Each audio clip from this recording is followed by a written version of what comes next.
கல்வியில் சிறந்த தமிழ்நாடுன்ற பேரை பெற்ற இந்த மண்ணை போதைப் பொருட்களுக்கு சிறந்த நாடா மாத்திருக்கு இந்த திமுக அரசு. புத்தகங்கள் ஏந்த வேண்டிய கையில போதைப் பொருட்கள் இருக்கு. அது மட்டுமா, ஸ்கூல்ஸ்க்கு போற பேக்ல கத்தி, பட்டா கத்தி, வீச்சருவான்னு எடுத்துட்டு போறாங்க. இதுக்கெல்லாம் காரணம் யாரு? ஆட்சியில் இருக்கக்கூடிய திமுக அரசு. துணை முதல்வரான உதயநிதி ஸ்டாலின் அவர்களுடைய பிறந்த நாளுக்கு அண்ணன் பட்டாக்கத்தில தான் கேக்கு வெட்டுவேன்னு வெட்டி இளைஞர்களை தூண்டி விட்டு இருக்காரு இளம் பெரியார் உதயநிதி அவர்கள். இதுல வேற அப்ப ஸ்டாலின் இதுதான் என்னுடைய முதலமைச்சரான கடைசி, அடுத்த முறை துணை முதல்வர் உதயநிதி ஸ்டாலின் தான் முதலமைச்சரா உட்கார வைப்பேன்னு சொல்லியிருக்காங்க.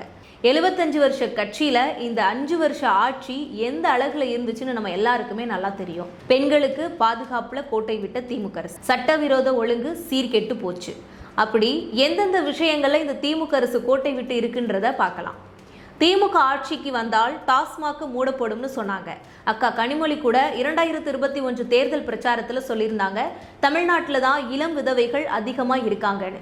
ஆனால் அவங்க ஆட்சிக்கு வந்ததும் பல பெண்கள் கணவர்களை இழந்து குடும்பத்தின் பொறுப்பை ஏற்க வேண்டிய நிலைக்கு தள்ளப்பட்டிருக்காங்க.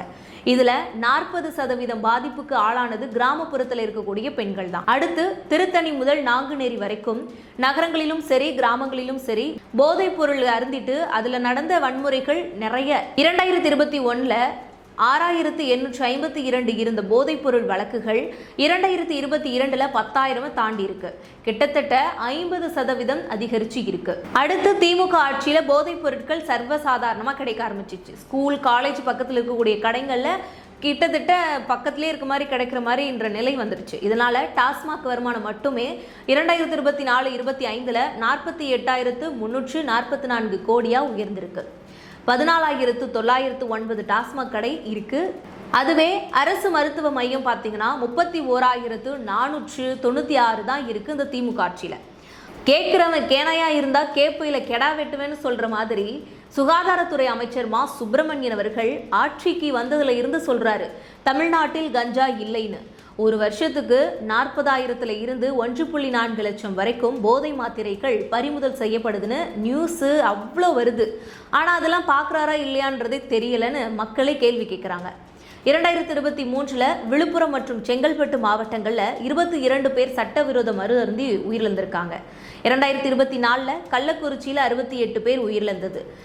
ஆனால் முதல்வர் மு க ஸ்டாலின் அவர்கள் மோடி அவர்களை பார்த்து கேட்பாங்க, மணிப்பூருக்கு போனீங்களா, அங்கே போனீங்களா, இங்கே போனீங்களான்னு. இப்போது மக்கள் என்ன கேட்குறாங்க, நீங்கள் கள்ளக்குறிச்சிக்கு போனீங்களா அப்படின்னு.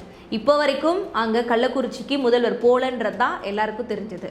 ஸோ 5 வருஷமாக திமுக ஆட்சியில் கொலை, கொள்ளை, பாலியல் வன்கொடுமை, திருட்டுன்னு இப்படி தொடர்ந்து நடந்துக்கிட்டே தான் இருக்கு.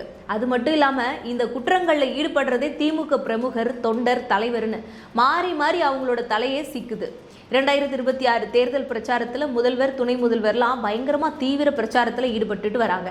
அவங்க போகிற ஊரில் மக்கள் என்ன திரும்ப கேள்வி கேட்குறாங்களா, கடந்த 5 வருஷமாக ஆட்சியில் இருக்கீங்களே, போதைப் பொருட்களை கட்டுப்படுத்துறதுக்கு என்ன மாதிரி நடவடிக்கை எடுத்தீங்கன்னு அவங்களே இப்போது பொது வெளியில் கேட்க ஆரம்பிச்சிட்டாங்க அவங்களுடைய ஆதங்கத்தை. ஸோ மக்களே, வரப்போகிற தேர்தலில் இளைஞர்களை காப்போம், எதிர்காலத்தை காப்போம், போதைப் பொருட்களுக்கு நோ சொல்லணும்னு சரியான நிர்வாகம் செய்யக்கூடியவர்கள் யாருன்னு பார்த்து உங்களுடைய வாக்கு கொடுங்க.